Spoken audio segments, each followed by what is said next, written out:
waaw loolu je pense lu mooy régler problème bi. waaw wala yow yi ñuy jox nañu ko dagg en 4 parties. waaw di jeex.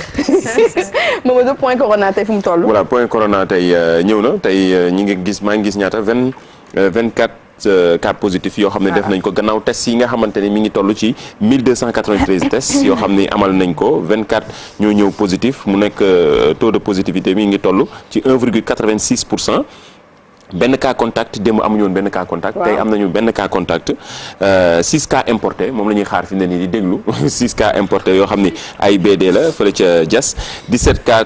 transmission communautaire mooy yi nga xamante ne moom la ñu duppee cas communautaire yi mi ngi toll ci 17 mi ngi am diggante Almadi ñaar Mbao ñaar cité Kër Góor gi Cité Sonatel Dakar Plateau Fann Guédiawaye Liberté 4 Maris Mermoz Nord Foire Pikine Sacré-Cœur Thiès Yoff ñoom ñëpp benn cas la ñu am communautaire Almadi moo ci ëpp ak Mbao ñoom ñaari dëkk yooyu ñoo am bu ci nekk ñaari cas 63 la ñu déclaré guéri ñoom 63 patients 5 cas graves démb ñu nga amoon 6 cas graves donc am na kenn ku ñàkk bakkanam am nañu benn nit bu ñàkk bakkanam ci le 13 octobre la ñu wax sax di ko ñaanal yàlla xaare ko àjjana di ko jaale ay njabootam depuis ba fi feebar bi duggee ba léegi mi ngi toll ci 15 331 cas yoo xam ne déclaré nañ ko fii ci Sénégal positif lu tolloog 13 571 la ñu ne ñoom ñoo wér ci feebar bi lu tolloog 316 personnes yoo xam ne dañ ñoo ci ñàkk seen bakkan ak ñoo xamante ni. mel ni bi ngay liir waaw dañoo ne le 14 la woon. le 14 la.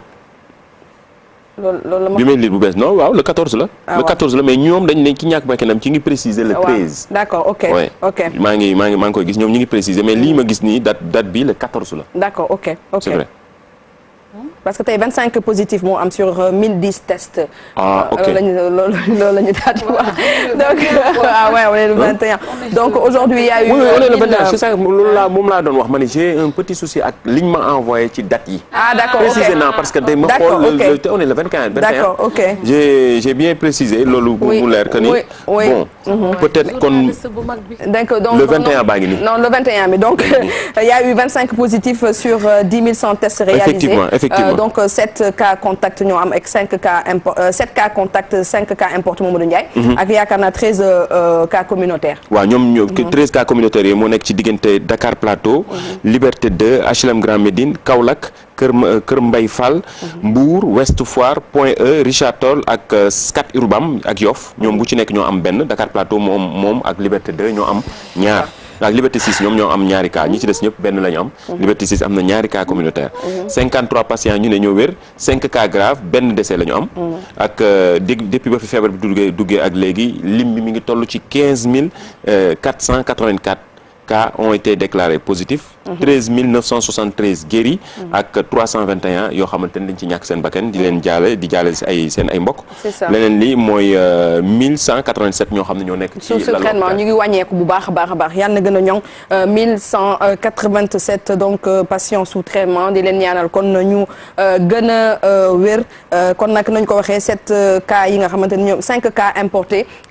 yi sax ni ki démb ba léegi ñu ngi ciy jël ay mesures bokk na ca nag léegi booy dugg ci aéroport bu Diass da ngay indi ala kulli al benn test buy wane ne que amoo waaye mu nekk ci ñu jëlee ko ci ay structures yi nga xamante ni c'est agréé yu ñu rek daal di donc reconnaître loolu yëpp def nañ ci communication bu am solo mais surtout askan wi ñu continuer di rek daal di sàlloo les gestes barrières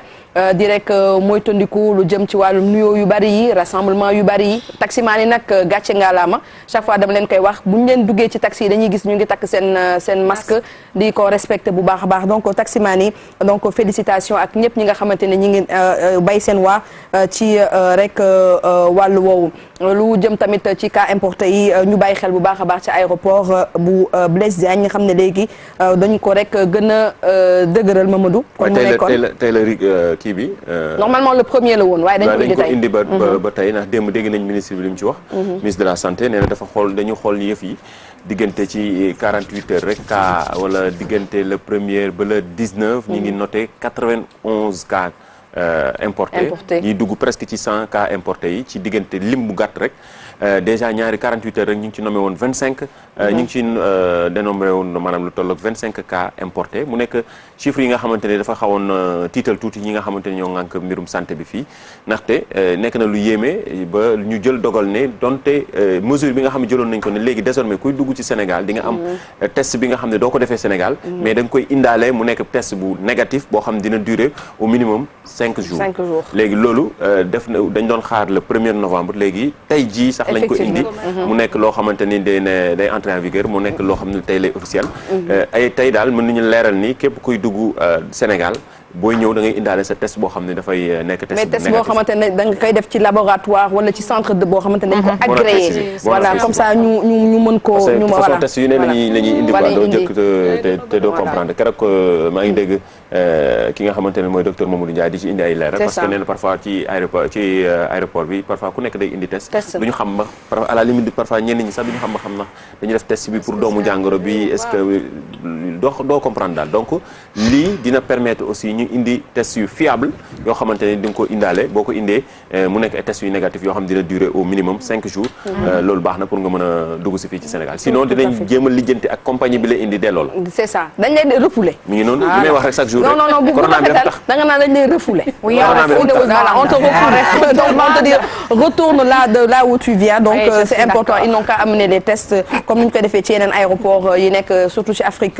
Afrique fii boo fay dem te amoo test doo dugg dañ lay naan delloo sa dëkk bi nga rek daal di jóge mais aussi di féliciter bu baax a baax comité d'organisation bu Grand Magal bu Touba ñoom tamit def nañu seen ay bilan pour xool wàllum feebar beeg yi ni mel te on touche du bois macha allah